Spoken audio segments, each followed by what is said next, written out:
Amenhotep III ruled Egypt at a moment when the ancient world revolved around the Nile. His reign was not defined by constant wars or dramatic conquests, but by an unprecedented balance of power, wealth, and cultural confidence. Under his rule, Egypt reached a level of influence so vast that foreign kings addressed him as an equal, while his court became a center of art, diplomacy, and religious thought. More importantly, the choices he made reshaped how the pharaoh was seen, not just as a ruler, but as a living divine presence on earth. This transformation would quietly open the path for one of history's most radical figures, Akhenaten, whose religious revolution would shake the foundations of Egyptian belief. It would also define the world inherited by Tutankhamun, a young king struggling to restore balance after unprecedented change. To understand them, we must first understand the man who came before. In this video, we will journey through the life and legacy of Amenhotep III, the pharaoh who stood at the peak of Egypt's golden age and unknowingly set the stage for its greatest upheaval. If you enjoy immersive historical storytelling, remember to like the video, subscribe to the channel, and join us now as we begin this remarkable story. Long before Amenhotep III ascended the throne, Egypt had already become a vast and confident empire, shaped by more than a century of expansion, reform, and consolidation. The 18th dynasty emerged from a period of national trauma when foreign rulers known as the Hyksos had once dominated the Nile Delta. Their eventual expulsion ignited a powerful sense of destiny among Egypt's rulers. Pharaohs were no longer content to defend their borders. They sought to project authority far beyond them. This transformation redefined Egypt's relationship with the surrounding world and reshaped what it meant to be king. By the time of Amenhotep III's birth, Egypt controlled territories stretching deep into Nubia to the south and exerted strong influence across the Levant to the north. Military campaigns conducted by earlier rulers had secured trade routes, access to raw materials, and a steady flow of tribute. Gold from Nubian mines poured into royal treasuries, becoming a symbol of Egypt's unmatched wealth. This abundance changed the nature of power. Victory on the battlefield was no longer the sole measure of a pharaoh's greatness. Stability, prosperity, and divine favor became equally important expectations. Politically, Egypt functioned as a centralized state, but one supported by an increasingly complex administrative system. Officials, scribes, governors, and military commanders formed a vast bureaucratic network that allowed the pharaoh's authority to reach every corner of the kingdom. Loyalty to the crown was rewarded with land, titles, and prestige, creating an elite class deeply invested in maintaining the existing order. At the same time, Egypt's dominance placed it at the center of an international diplomatic system. Great powers such as Mitanni, Babylon, and Assyria recognized Egypt as a superpower, engaging in correspondence that blended respect, rivalry, and subtle competition. The pharaoh was expected to uphold this balance, preserving Egypt's supremacy without dragging the empire into unnecessary conflict. Culturally, Egypt was living through a period of extraordinary confidence. Art, literature, and architecture reflected a society that believed itself to be divinely favored. Temples expanded across Thebes, Memphis, and other sacred centers, each one reinforcing the idea that Egypt stood at the heart of the cosmic order. Artists refined traditional styles, emphasizing harmony, idealized beauty, and timeless perfection. These artistic conventions were not merely decorative, they expressed a worldview in which order, balance, and continuity were sacred principles. Any king who ruled Egypt was expected to embody these ideals, preserving Mayat, the cosmic balance that sustained both gods and humans. Religion lay at the core of this system, and no deity loomed larger than Amun.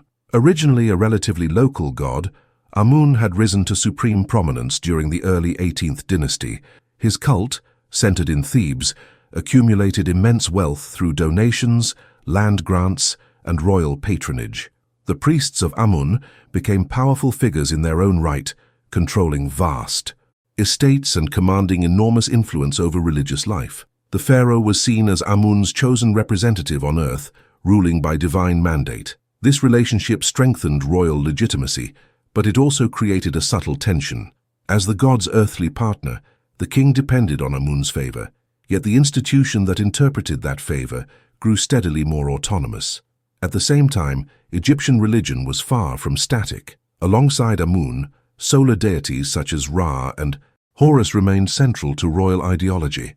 The sun, visible to all and essential to life, symbolized universal power and renewal. Pharaohs were closely associated with solar imagery, presenting themselves as manifestations of divine light.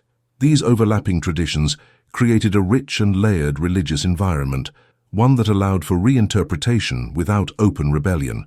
Change, when it came, was often gradual and subtle, rather than abrupt. The expectation placed upon a future king was immense.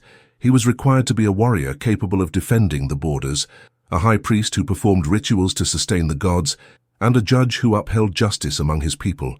He was also a symbol, embodying the unity of Egypt and the continuity of divine order. Any failure in these roles threatened not only political stability, but the harmony of the universe itself. For a young prince growing up in this world, kingship was not merely a position of authority, it was a sacred burden. Amenhotep III inherited this legacy at a moment when Egypt stood at its zenith.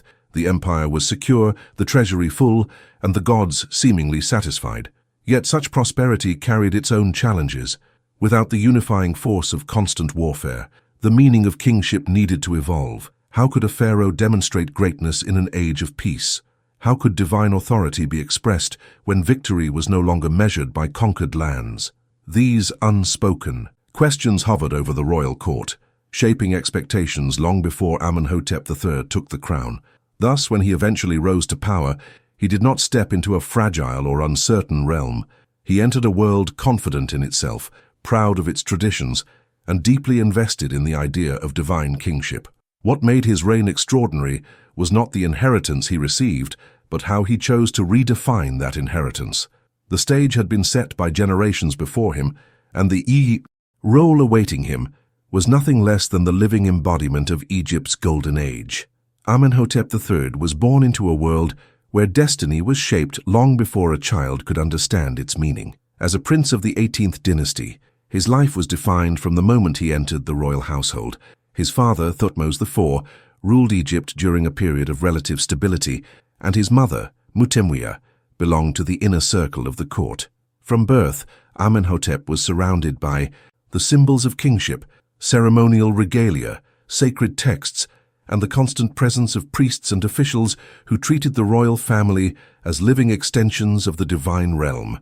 This environment did more than elevate his status. It molded his understanding of power, responsibility, and identity.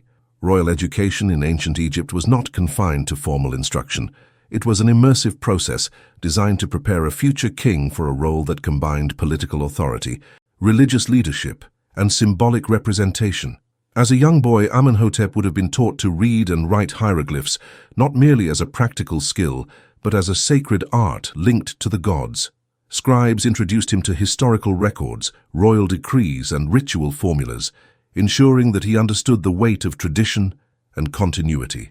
Knowledge of the past was essential, as every pharaoh was expected to situate his reign within a long and unbroken lineage stretching back to the mythical age of the gods. Physical training was equally important. Even in an era of relative peace, the image of the warrior king remained central to royal ideology. Amenhotep learned archery, chariotry, and ceremonial combat, disciplines that symbolized strength, discipline, and readiness. These skills were displayed in festivals and reliefs, reinforcing the perception that the pharaoh was capable of defending Egypt should the need arise. Whether or not he would ever lead troops into battle, the appearance of martial competence was vital for maintaining authority at home and respect abroad. Religious education shaped him just as profoundly. From an early age, Amenhotep was initiated into temple rituals and sacred ceremonies. He observed priests performing offerings to Amun, Ra, and other major deities, gradually learning the complex choreography of worship that sustained cosmic order. The future king was taught that his role was not passive. He was the chief intermediary between gods and humans, responsible for maintaining Mayat through daily rituals and seasonal festivals. This understanding instilled in him a deep sense of sacred duty, reinforcing the belief that kingship was both a privilege and an obligation. His royal lineage further strengthened this worldview. Thutmose IV had emphasized divine legitimacy, famously linking his rule to the will of the sun god through monumental inscriptions. This narrative of divine selection became part of Amenhotep's inheritance. He was raised with the understanding that the gods had chosen his family to rule Egypt, and that his own future reign was already sanctioned by the divine realm. Such beliefs were not mere propaganda. They formed the psychological foundation of kingship, shaping how a ruler perceived himself and his responsibilities. As Amenhotep grew older, his exposure to court life expanded. He witnessed diplomatic audiences, observed the exchange of gifts with foreign envoys, and learned the subtle language of power that governed international relations. Egypt's position as a dominant empire meant that diplomacy was as crucial as warfare. The young prince absorbed the importance of generosity, prestige, and ceremonial display in maintaining alliances. These lessons would later define his reign, during which diplomacy became a central instrument of policy. The transition from prince to pharaoh came earlier than expected. When Thutmose IV died, Amenhotep III was still young, likely in his early teens. Such a sudden ascent could have destabilized the kingdom, but Egypt's administrative system was strong enough to support a youthful ruler. Experienced officials and priests ensured continuity, guiding the young king through the initial years of his reign. This support allowed Amenhotep to grow into his role without facing immediate crises, a rare advantage in ancient politics. Despite his youth, Amenhotep III quickly demonstrated an understanding of his position. Rather than attempting dramatic reforms, he embraced the traditions he had been taught, presenting himself as the natural continuation of his father's rule. Early inscriptions emphasize harmony, divine favor, and legitimacy, reinforcing the message that the gods approved of his kingship. This careful approach reassured both the elite and the wider population, preventing unrest and establishing a foundation of trust. At the same time, the seeds of his distinctive style of rule were already present.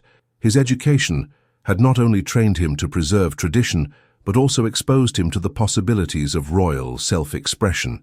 He understood the power of image, ceremony, and symbolism. Even as a young king, he began to present himself not merely as a servant of the gods, but as a figure whose presence radiated divine order.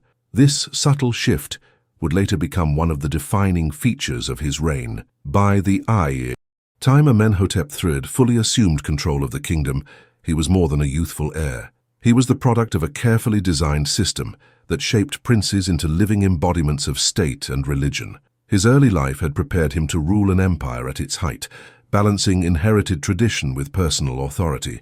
The foundations laid during these formative years would allow him to redefine kingship itself, guiding Egypt through one of the most prosperous and influential periods in its long history. When Amenhotep III moved beyond the fragile years of youth and fully stepped into his role as pharaoh, Egypt entered a phase of remarkable calm and confidence. The empire he inherited was vast and secure, and rather than testing its strength through constant warfare, he chose to reinforce authority through stability, diplomacy, and controlled displays of power. This decision would define the early decades of his reign and distinguish him from many of his predecessors. Under his leadership, Egypt did not expand its borders dramatically, yet its influence grew deeper and more refined than ever before. The consolidation of authority began at home. Amenhotep III relied on a well-established administrative system staffed by experienced officials, many of whom had served under his father. By maintaining continuity in key positions, he ensured loyalty and efficiency throughout the bureaucracy. Provincial governors, military commanders, and high priests understood that their status depended on royal favor, and the steady hand of the king reinforced this bond. The absence of internal rebellion during his early reign speaks to the success of this approach. Egypt functioned as a unified state, confident in its leadership and secure in its institutions. Peace along the borders allowed Amenhotep III to redefine how power was projected. Military readiness remained important, but armies were no longer the primary tool of dominance. Instead, diplomacy became the language of empire. Egypt stood at the center of a network of great powers, and foreign rulers recognized the pharaoh as a figure of immense prestige. Letters exchanged with kings of Mitanni, Babylon, and other realms reveal a world in which Egypt's favor was highly sought after. These rulers requested gold, marriages, and recognition, often couching their appeals in respectful, almost deferential terms. Royal marriages played a crucial role in this diplomatic system. Amenhotep III took foreign princesses into his household, transforming personal relationships into political alliances. These unions were not merely symbolic. They reinforced peace, ensured cooperation, and positioned Egypt as the dominant partner in every relationship. The flow of wealth in these exchanges was telling. While Egypt sent gold and luxury goods abroad, it rarely received anything of equal value in return. This imbalance was intentional, a calculated demonstration of abundance that emphasized Egypt's unmatched resources. Gold, more than any other material, became the emblem of Amenhotep III's reign. Nubian mines operated at full capacity, and the wealth they produced funded temples, palaces, and diplomatic gifts on an unprecedented scale. Foreign kings spoke of Egyptian gold as if it were limitless, a substance as common as dust within the pharaoh's realm. This reputation enhanced Egypt's soft power, making its friendship indispensable and its displeasure something to be feared. Prosperity at home translated directly into influence abroad. Within Egypt, this wealth transformed daily life at the court and in major urban centers. Craftsmen, artists, and architects benefited from royal patronage, producing works of exceptional quality. The economy flourished as resources circulated through large building projects and religious institutions. Stability encouraged long-term planning, allowing Amenhotep III to invest in projects that emphasized endurance rather than immediacy. His reign became synonymous with abundance, order, and confidence in the future. Peace also shaped the pharaoh's public image. Amenhotep III presented himself as a king whose mere presence ensured harmony. Inscriptions and reliefs emphasized his role as a bringer of balance rather than a destroyer of enemies.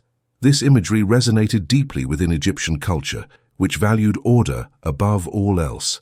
By maintaining peace, the pharaoh demonstrated divine favor, suggesting that the gods themselves approved of his rule. The absence of chaos was not seen as weakness, but as proof of effective kingship. The international standing of Egypt during this period reached extraordinary heights. The pharaoh was addressed as a brother by other great kings, yet the tone of their correspondence often revealed subtle dependence. Requests for gold were frequent, sometimes urgent, and often repeated. Amenhotep III could afford to delay or ignore such appeals, a luxury that underscored his dominance. Through patience and calculated generosity, he maintained control without resorting to force. This era of consolidation did more than secure Egypt's position. It altered the nature of kingship itself. Amenhotep III demonstrated that authority could be sustained through wealth, diplomacy, and symbolism rather than conquest alone. His reign showed that power, when confidently held, did not need constant affirmation through violence. Instead, it could be expressed through abundance, stability, and the quiet assurance of superiority. By the time these early decades had passed, Amenhotep III stood as one of the most respected rulers of the ancient world. Egypt was peaceful, prosperous, and admired. Its influence felt across continents. This foundation would allow the pharaoh to pursue even more ambitious cultural and religious expressions in the years to come. The calm and wealth of this period were not merely a pause in history, they were the conditions that made transformation possible. As the wealth and stability of Amenhotep III's reign reached their peak, the pharaoh turned increasingly toward a powerful and enduring language: stone, image, and space. Monumental architecture and artistic innovation became central tools through which he expressed authority, prosperity, and divine legitimacy. What emerged during this period was not simply an expansion of earlier traditions, but a transformation in how the king was seen, remembered, and experienced by his people. Egypt's landscape itself became a reflection of royal ideology. Construction projects multiplied across the kingdom, with Thebes standing at the heart of this architectural renaissance. Temples were enlarged, sanctuaries rebuilt, and new ceremonial complexes designed to overwhelm the senses. These structures were not intended solely for worship. They were stages upon which kingship was performed. Processional avenues, colossal gateways, and vast courtyards guided both priests and common people through carefully orchestrated encounters with power. Every stone placement reinforced the idea that Amenhotep III ruled in harmony with the gods and commanded resources beyond imagination.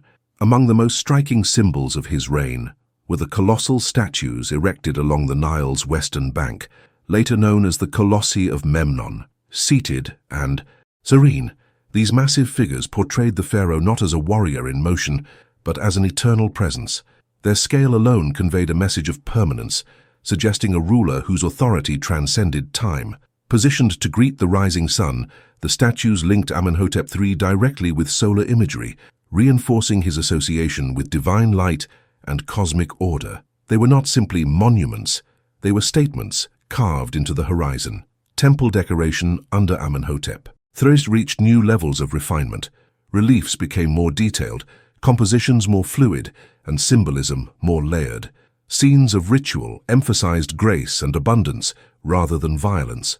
The king appeared calm, radiant, and perfectly composed, an embodiment of idealized harmony. This visual language subtly shifted expectations of what a powerful ruler looked like. Strength was expressed through balance and beauty rather than raw force, aligning royal imagery with the broader values of peace that defined his reign. Artistic innovation extended beyond monumental stonework. Sculptors experimented with more naturalistic features, softening facial expressions and introducing a sense of individuality previously restrained by strict conventions. While the pharaoh was still depicted according to ideal forms, hints of realism began to appear. These changes did not undermine tradition, they enriched it, allowing artists greater freedom within established frameworks. The result was a court style that felt both timeless and subtly new, signaling confidence rather than rebellion. Amenhotep III also revolutionized how royal presence was distributed throughout Egypt. Statues of the king appeared in unprecedented numbers, placed in temples, cities, and border regions alike. Each image served as a proxy for his authority, extending his influence far beyond the physical reach of the palace. This saturation of royal imagery created a sense that the pharaoh was everywhere, watching over the land and maintaining order through his divine essence. Kingship became less about personal appearance and more about omnipresence. The transformation of royal image was not limited to visual art. Ceremonial performances and festivals played a crucial role in shaping public perception. The Sed festival, traditionally held to renew the king's strength after decades of rule, was celebrated with extraordinary emphasis. Amenhotep III's Sedi festivals were lavish and highly symbolic, presenting him as eternally youthful and divinely empowered. These events reinforced the idea that his reign was not bound by ordinary human limitations. Time itself seemed to bend around his kingship.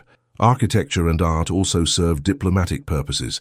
Foreign visitors encountered Egypt through grand spaces designed to impress and intimidate. The scale of temples, the richness of decoration, and the abundance of luxury goods communicated a clear message. Egypt was a land of infinite resources and divine favor. For foreign envoys, the experience of Amenhotep III's court reinforced Egypt's status as the central power of the known world. Prestige became a form of political currency, traded as effectively as gold. Underlying all these innovations was a shift in how the king related to the divine. While traditional religious structures remained intact, Amenhotep III increasingly presented himself as a godlike figure in his own right.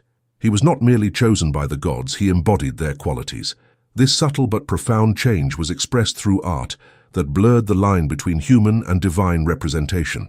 The pharaoh appeared radiant, eternal, and unchanging, a living symbol of cosmic stability. By transforming architecture and art into instruments of ideology, Amenhotep III reshaped the visual and spiritual landscape of Egypt. His reign demonstrated that power could be monumental without being aggressive, innovative without rejecting tradition. These artistic and architectural choices left a deep imprint on Egyptian culture, influencing how later kings imagined their own authority. In redefining the image of kingship, Amenhotep III created a legacy that extended far beyond his lifetime, preparing the ground for even more radical expressions of royal identity in the generations that followed. Religion during the reign of Amenhotep III was outwardly traditional, deeply rooted in ancient rituals and familiar hierarchies, yet beneath this surface of continuity, subtle transformations were quietly unfolding. These shifts did not announce themselves as reforms, nor did they challenge established cults directly. Instead, they reshaped emphasis, symbolism, and royal theology in ways that would later make radical change imaginable. To understand the emergence of Atenism under Akhenaten, one must first examine the religious atmosphere cultivated during his father's rule. At the center of Egyptian religious life stood Amun, the hidden god of Thebes, whose rise mirrored the expansion of the 18th dynasty itself. Amun was no longer merely a local deity, but the supreme divine force, fused with the solar god Ra to become Amun-Ra, king of the gods. His temples dominated Thebes, and his priesthood controlled vast estates, workshops, and storehouses. During Amenhotep III's reign, royal patronage toward Amun remained strong. Temples were expanded, rituals funded, and festivals lavishly supported. On the surface, nothing suggested tension between throne and temple, yet prosperity had consequences. The wealth and autonomy of Amun's priesthood had grown to extraordinary levels, making it one of the most powerful institutions in Egypt. While Amenhotep III benefited from its support, the balance between divine authority and royal authority grew increasingly delicate. The pharaoh was still portrayed as Amun's chosen son, but the very scale of the god's cult subtly reduced the exclusivity of the king's divine role. This created an ideological challenge. How could the pharaoh remain supreme in a religious system dominated by a god whose earthly representatives wielded immense influence? Amenhotep III's response was not confrontation, but redefinition. Rather than diminishing Amun, he elevated himself. Royal theology increasingly emphasized the pharaoh as a divine being in his own right, not merely a servant of the gods. In inscriptions and imagery, Amenhotep III was described using language traditionally reserved for deities. He was portrayed as radiant, eternal, and life-giving, a source of order whose presence ensured cosmic balance. This shift did not abolish the gods, but it narrowed the distance between them and the king. Solar symbolism played a critical role in this transformation. The sun had always occupied a central place in Egyptian religion, but under Amenhotep III, its importance intensified. Solar imagery permeated royal art and architecture, linking the king directly to the visible power that sustained all life. Unlike Amun, whose essence was hidden and mysterious, the sun was universal, ever-present, and undeniable. By associating himself with solar divinity, Amenhotep III aligned royal power with a force that transcended temples, priesthoods, and geography. The Aten, originally understood as the physical disk of the sun, began to appear more frequently in royal contexts. At this stage, it was not an independent god nor the focus of exclusive worship. Instead, it functioned as an aspect of solar power, one among many expressions of divine light. However, its increasing visibility was significant. The Aten represented a direct, almost abstract manifestation of divinity, free from complex mythology. This simplicity would later become central to Akhenaten's theology, but its roots lay in the symbolic language of his father's reign. Religious practice during Amenhotep III's rule also reflected a growing emphasis on harmony and abundance rather than appeasement through fear. Ritual scenes highlighted offerings, music, and celebration. The gods were shown receiving gifts in a peaceful exchange, reinforcing the idea that the universe was already in balance. This tone aligned with the broader character of the reign, stable, prosperous, and confident. In such an environment, the concept of divine wrath receded, replaced by imagery of divine presence and benevolence. The king's participation in ritual further evolved. Amenhotep III was not merely depicted performing ceremonies, he was shown as a focal point of divine energy. In some representations, the distinction between god and king blurred almost completely. This visual theology suggested that access to the divine flowed through the pharaoh himself. While priests still conducted daily rituals, the ideological center of religion subtly shifted toward the royal figure. This shift had profound implications. If the king was divine by nature, rather than divine by appointment, then the traditional mediation of the priesthood became less essential. Though this idea was never stated explicitly during Amenhotep III's reign, it existed implicitly within royal imagery and language. It redefined the relationship between power, worship, and legitimacy in a way that future generations could interpret far more radically. Amenhotep III's religious policy was thus characterized by continuity on the surface and innovation beneath. He preserved Egypt's sacred traditions while quietly reshaping their meaning. By elevating solar symbolism, emphasizing divine kingship, and reducing reliance on complex mythological mediation, he created a theological environment open to reinterpretation. Atenism did not erupt suddenly under Akhenaten. It emerged from a landscape already prepared to imagine a more direct, centralized and king-centered vision of the divine. In this sense, Amenhotep III did not break with the gods of Egypt. Instead, he reframed how divinity could be understood and embodied. His reign represents a threshold moment when ancient beliefs remained intact, but their foundations subtly shifted. What followed would shock Egypt, but it was made possible by a quiet evolution that began under a pharaoh who ruled at the height of harmony and light. Queen Tiye was, without question, one of the most influential figures of Amenhotep III's reign, and her impact extended far beyond the ceremonial duties traditionally assigned to royal consorts. Her role in both political and religious life was substantial, and her influence at court was matched by few other women in Egyptian history. As the mother of Akhenaten and the grandmother of Tutankhamun, Tiye's legacy stretched far into the future, helping to shape the intellectual climate of the royal family and the broader Egyptian world. Born to a noble family, Tiye's early life was likely shaped by the traditions of Egypt's powerful elite. However, her marriage to Amenhotep III elevated her to a position of unparalleled prominence.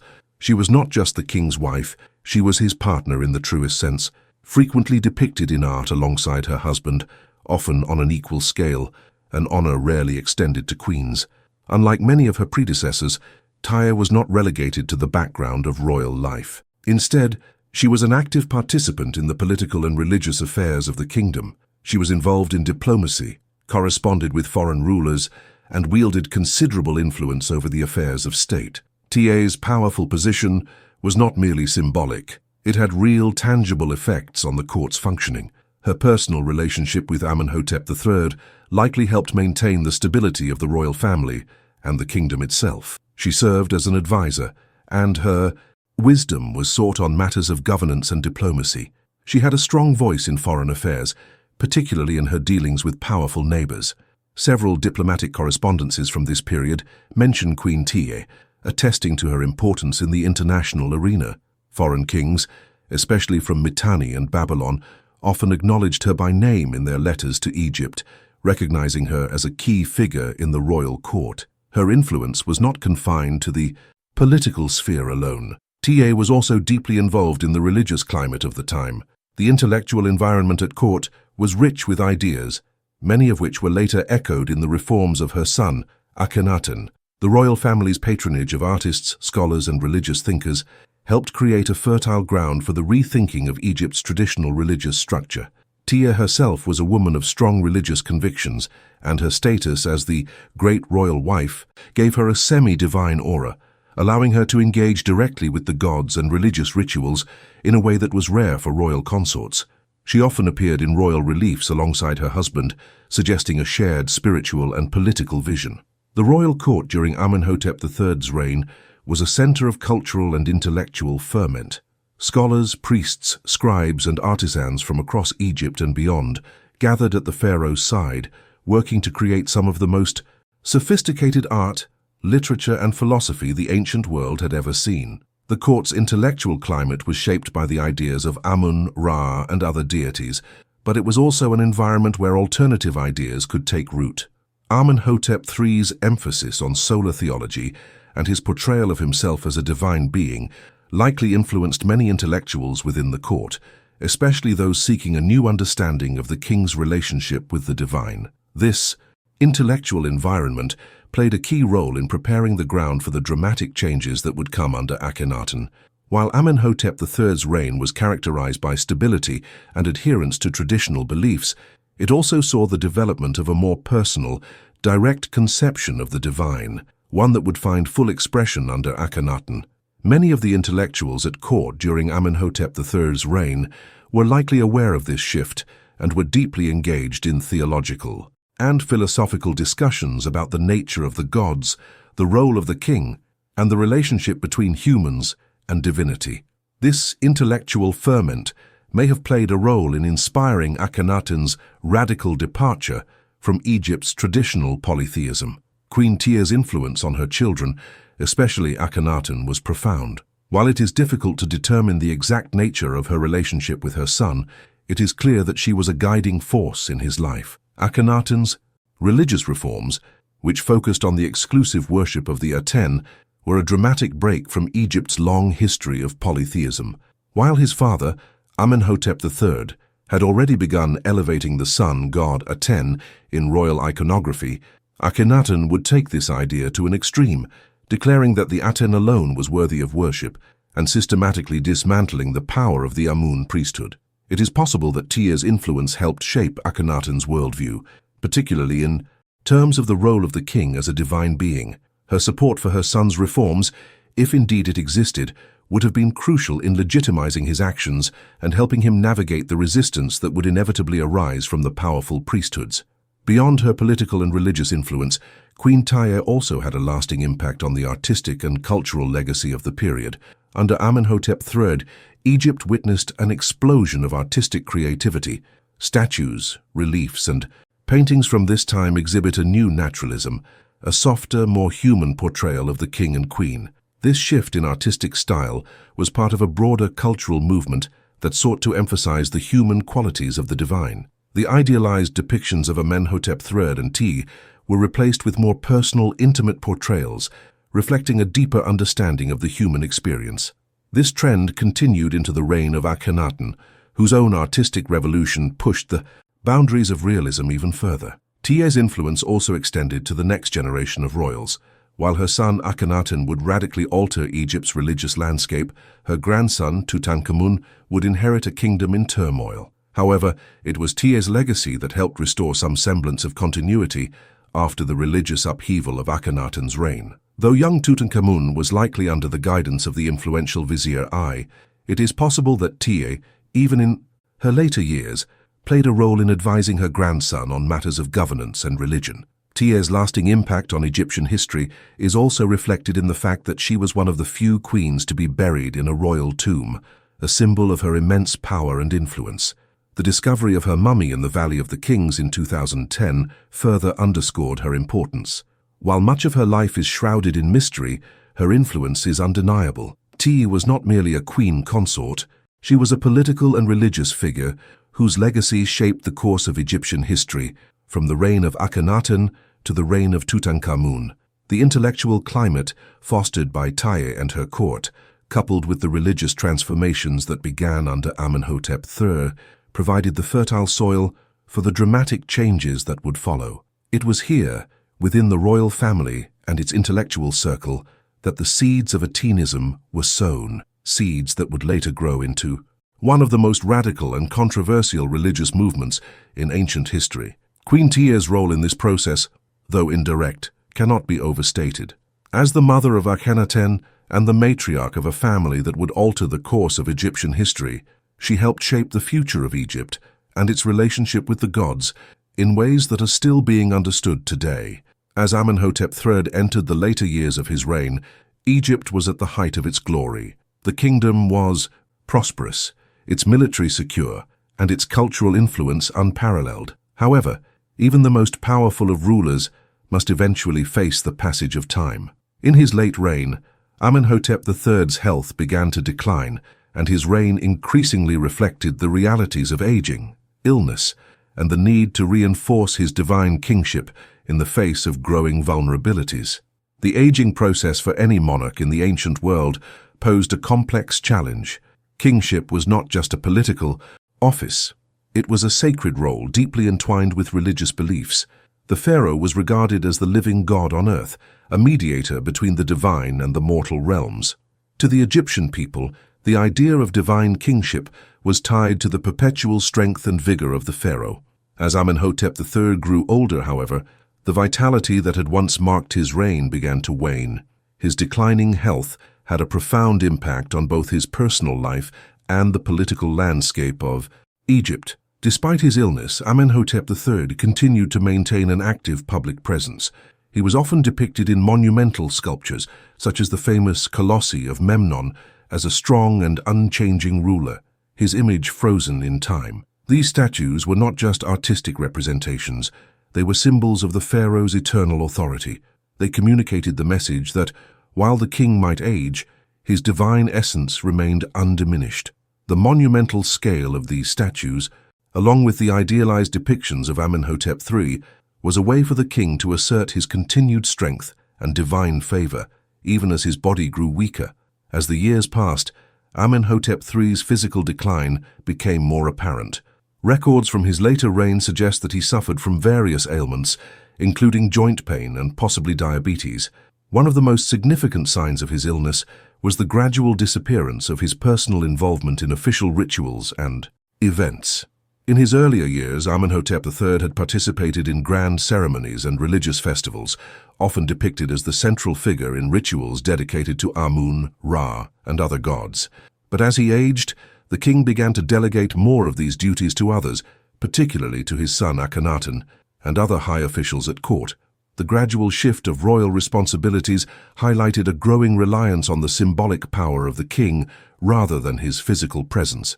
The idea that the king was a living god had to be reinforced through imagery, ritual, and the establishment of a powerful ideological framework. With Amenhotep III's health in decline, the royal family and the court had to carefully manage the perception of the king's divinity.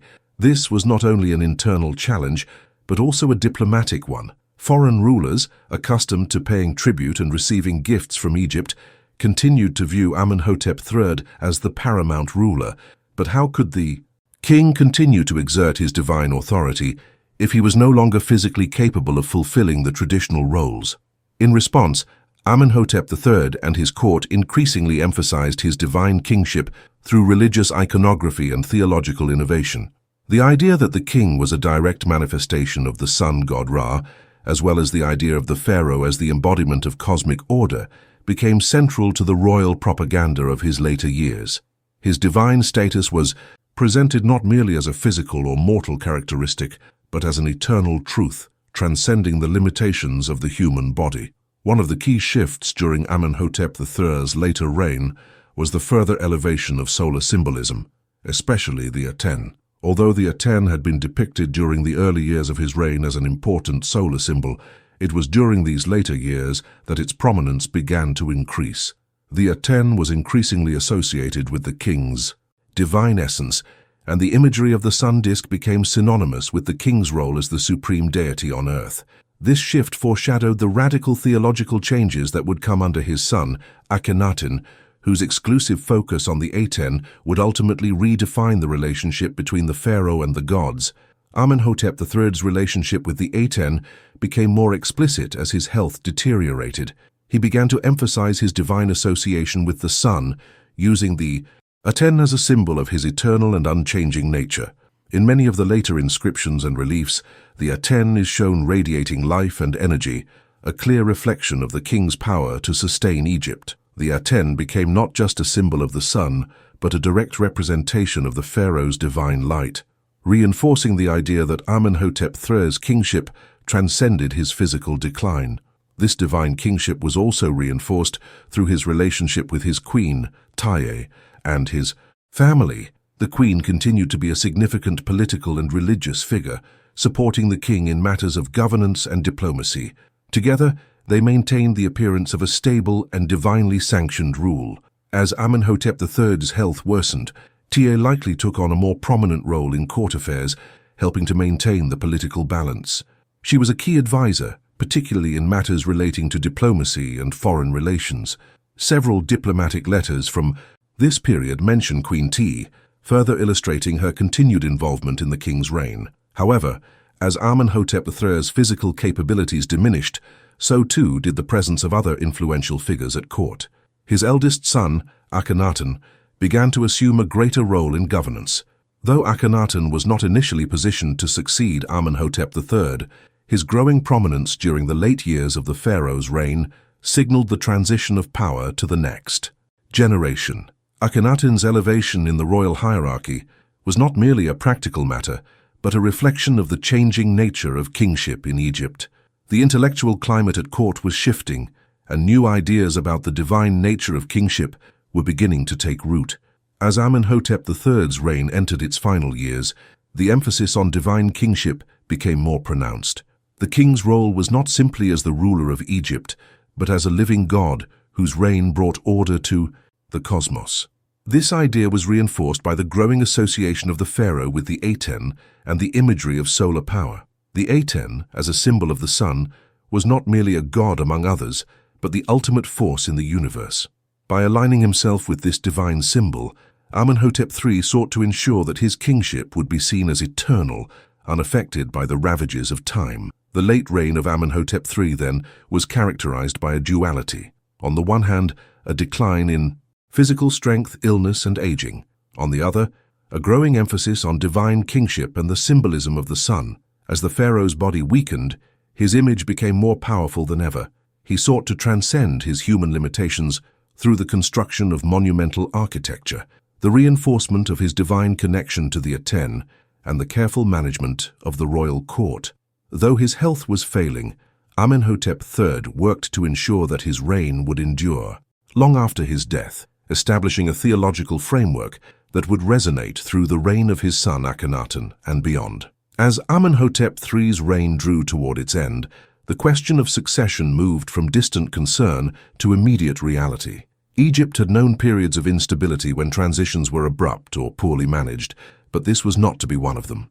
The transfer of power to the next generation unfolded gradually, shaped by planning, ideology, and the unique circumstances of the late reign. What Akhenaten inherited was not merely a throne, but a carefully constructed legacy that would both empower and burden him. By the final years of Amenhotep III's rule, the presence of a co-regency is strongly suggested by both textual and archaeological evidence. Whether formalized or not, Akhenaten began to appear alongside his father in royal contexts, assuming increasing visibility within the machinery of the state. This arrangement served multiple purposes. It reassured the elite that continuity was assured, allowed the aging king to withdraw from daily responsibilities without creating a vacuum, and introduced the young successor to the realities of power, while the authority of his father still dominated the political and religious landscape. Akhenaten did not step into a weakened kingdom. On the contrary, Egypt remained extraordinarily wealthy, diplomatically secure, and culturally confident. The administrative system functioned smoothly, foreign relations were stable, and no immediate military threats loomed at the borders.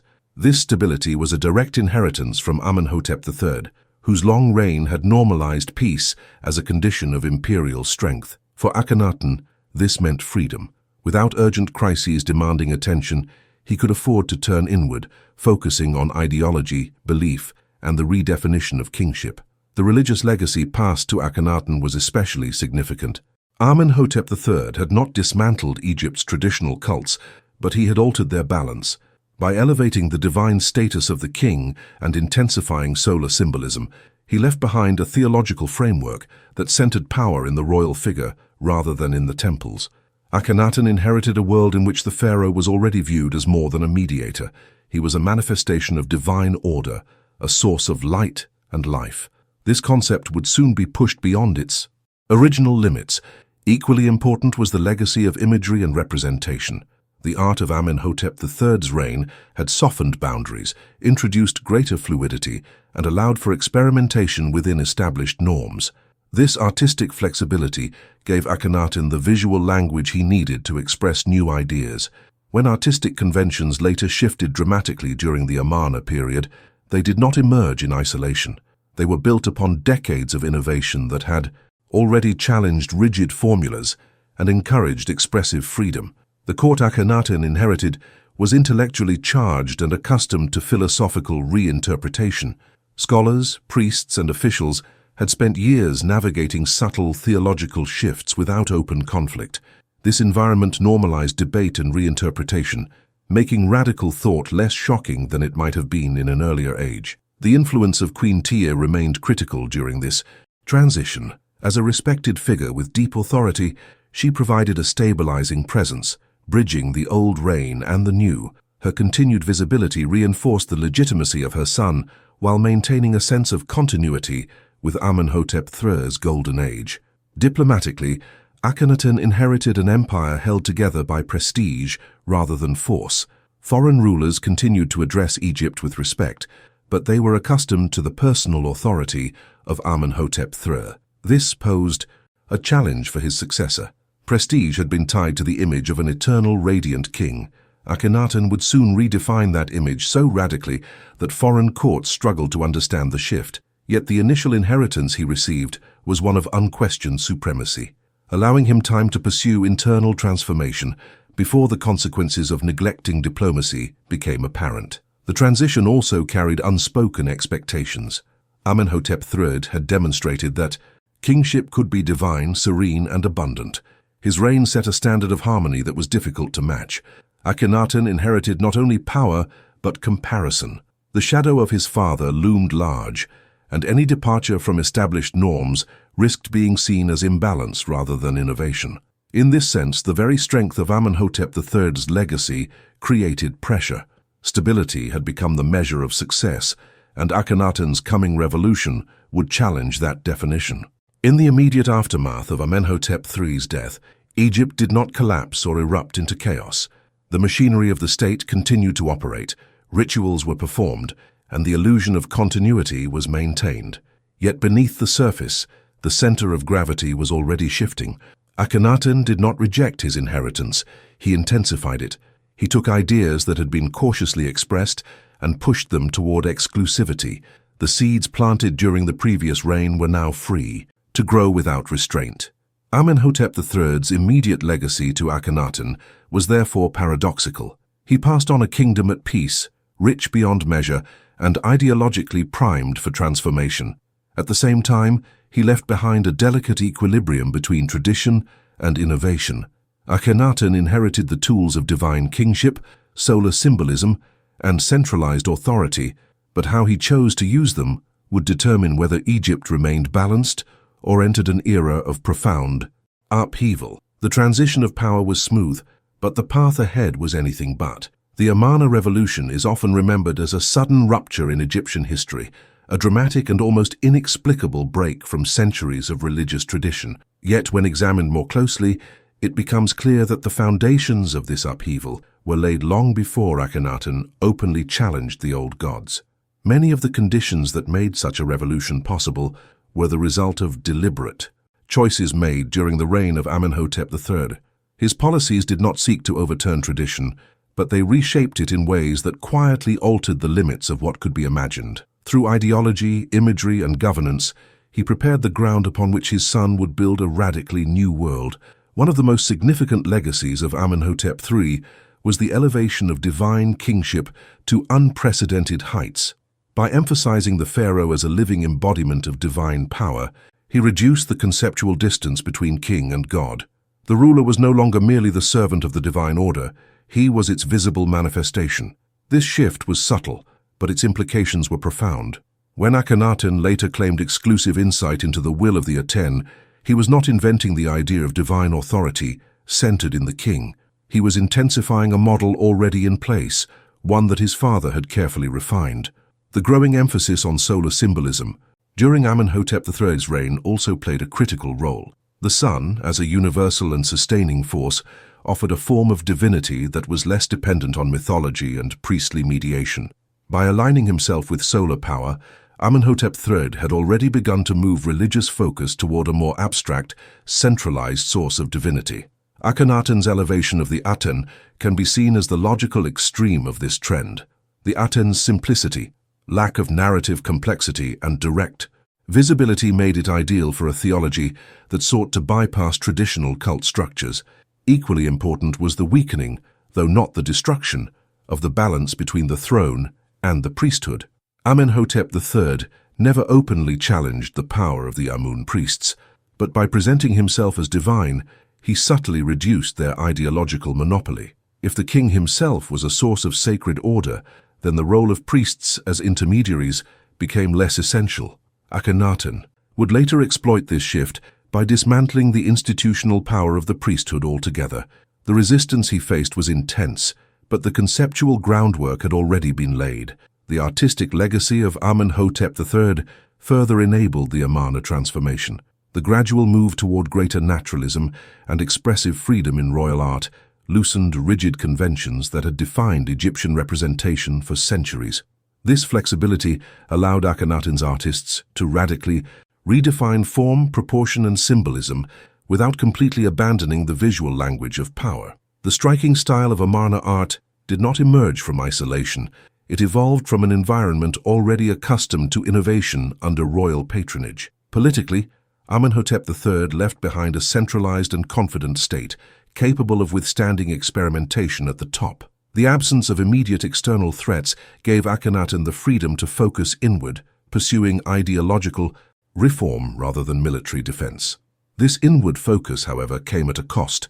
By neglecting diplomacy and foreign relations, Akhenaten allowed Egypt's influence abroad to erode. When Tutankhamun later inherited the throne, he did so in a world where Egypt's international standing had weakened, even though its internal wealth remained substantial. The world Tutankhamun inherited was shaped by both the strengths and the excesses of this legacy. He was born into a kingdom still marked by the prosperity of Amenhotep III, but deeply unsettled by the radicalism of Akhenaten. Temples had been closed, traditional rituals disrupted, and the relationship between gods, king, and people fundamentally altered. Tutankhamun's reign would be defined by restoration rather than innovation, a response to the instability created by pushing his grandfather's ideas beyond their original intent. Even in this period of restoration, the influence of Amenhotep III remained visible. The emphasis on royal authority, the use of grand imagery, and the association of kingship with cosmic order continued to shape how power was presented. Tutankhamun did not reject his grandfather's legacy. He sought to stabilize it. The return to traditional gods did not erase the memory of divine kingship, nor did it fully restore the old balance between throne and temple. Egypt emerged changed, carrying the imprint of both continuity and rupture. In this sense, Amenhotep III stands as the silent architect of one of history's most dramatic transformations. He did not intend to spark a religious revolution, yet his reign expanded the boundaries of royal ideology, artistic expression, and theological possibility. Akhenaten crossed those boundaries, and Tutankhamun struggled to redraw them. The world they inherited and reshaped was not created in isolation. It was the product of choices made during a golden age, when power felt eternal and harmony seemed unbreakable. The Amarna revolution, therefore, cannot be understood as an anomaly. It was the consequence of confidence taken to its extreme, of ideas nurtured in peace and prosperity. Amenhotep III's legacy was not chaos, but potential. In unlocking new ways to imagine kingship and divinity, he set in motion forces that would challenge Egypt's oldest traditions and redefine its future for generations to come. Amenhotep III's reign stands as one of the most influential and prosperous periods in ancient Egyptian history. Often overshadowed by the more dramatic events that followed, particularly the religious revolution of Akhenaten, the cultural and political achievements of Amenhotep III laid the foundation for many of the transformations that shaped Egypt for generations. His reign, characterized by extraordinary wealth, political stability, and artistic innovation, was a golden age that directly impacted Egypt's social, cultural, and religious development in ways that would resonate for centuries. At the time of Amenhotep III's ascension to the throne, Egypt had already established itself as a dominant power in the ancient world, but his reign elevated the empire to unprecedented heights. One of his most significant achievements was consolidating Egypt's power and prestige through peaceful diplomacy, establishing the country as the central political and economic force in the ancient Near East. Unlike many of his predecessors, Amenhotep III did not engage in extensive military campaigns, but focused instead on strengthening Egypt's relationships with neighboring kingdoms. He used diplomacy to secure alliances through marriage and trade, cementing Egypt's influence over a vast network of states stretching from Nubia in the south to the Levant in the north. His marriage to the Mitannian princess, Tai, for example, is often seen as a key element in securing Egypt's political influence in the region. The letters exchanged between Amenhotep III and foreign rulers, most notably the famous Amarna letters, are evidence of Egypt's political clout and diplomatic sophistication during his reign.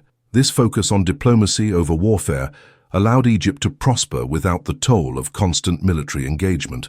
The resulting peace led to an era of economic prosperity that saw Egypt's wealth and resources multiply. The pharaoh's reign was marked by the flourishing of trade and the accumulation of vast riches, as the Egyptian state capitalized on its strategic location to trade goods with distant lands.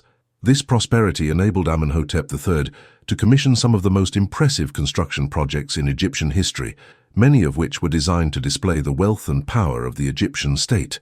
His monumental building projects included the construction of grand temples, statues, and palaces, the most famous of which are the Colossi of Memnon and the expansive temple complex at Luxor. These projects not only provided the pharaoh with a physical legacy that would endure for millennia, but also served to reinforce his divine kingship.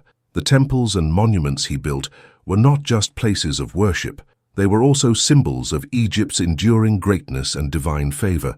In terms of religion, Amenhotep III's reign represented a period of stability within Egypt's polytheistic traditions, yet it also sowed the seeds for the religious revolution that would later come under his son Akhenaten.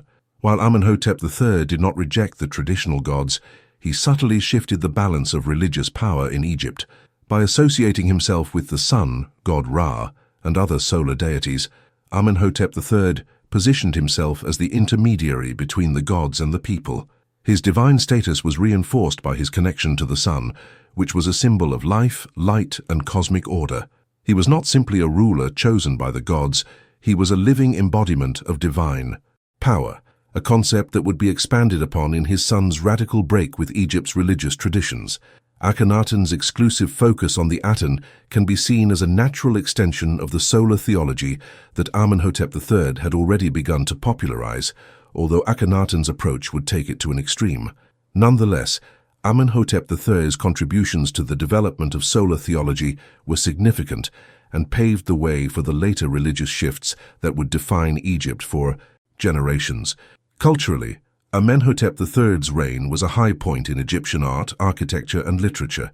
His court became a center of cultural and intellectual innovation, attracting artists, sculptors, poets, and philosophers. The art of his reign is marked by an increased naturalism and realism that was not common in previous periods, and this allowed for a more humanized portrayal of the pharaoh and the royal family. In his depictions, Amenhotep III is often shown with his queen teeth in intimate, tender poses, reflecting a softer, more approachable aspect of kingship. This departure from the rigid and stylized representations of earlier pharaohs marked a significant shift in the way Egyptian rulers were portrayed and set the stage for the even greater artistic innovation that would characterize the Amarna period.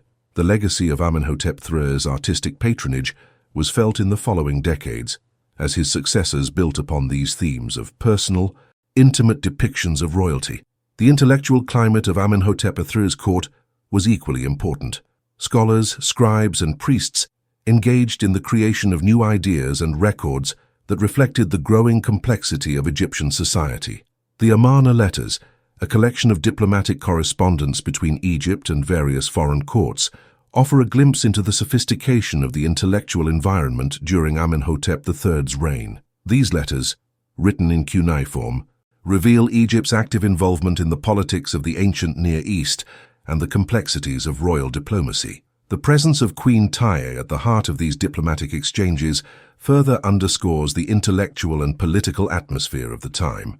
She played a pivotal role in advising her husband and in securing the royal family's position within the wider political context of the ancient world. Despite his many successes, Amenhotep III's reign set the stage for the eventual decline of Egypt's imperial power. His decision to rely on diplomacy rather than military strength, while beneficial in the short term, left Egypt vulnerable to future challenges. By the time Akhenaten came to the throne, Egypt's influence had started to wane, and the internal divisions sparked by his religious reforms weakened the empire's cohesion. While Akhenaten's radical changes were rooted in Amenhotep III's theological shifts, they were also a direct response to the political environment that his father had cultivated. Akhenaten's break with tradition, including the abandonment of Thebes as the capital, disrupted the long-standing political and religious balance of Egypt. In this sense, Amenhotep III's reign can be seen as both a culmination and a precursor, a high point of Egypt's glory, but also a period that laid the groundwork for the dramatic changes that would follow. The wealth, power, and cultural achievements of Amenhotep III's reign left a deep mark on Egypt, but the excesses of his peaceful, luxurious rule, coupled with his subtle erosion of the power of the priesthood, created the conditions for the instability that followed under Akhenaten and the subsequent return to traditional practices under Tutankhamun. Amenhotep III's historical impact is profound, precisely because his reign was not marked by violent upheaval or sudden revolution, but by a steady evolution that set the stage for the changes that followed.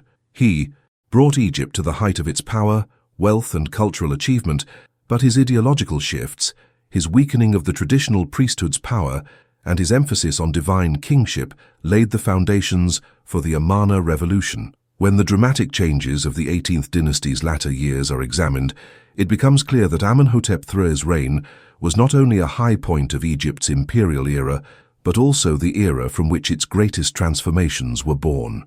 The world he inherited to his successors was one of immense promise and looming change, and his legacy, complex as it is, remains pivotal in understanding the trajectory of ancient Egyptian history.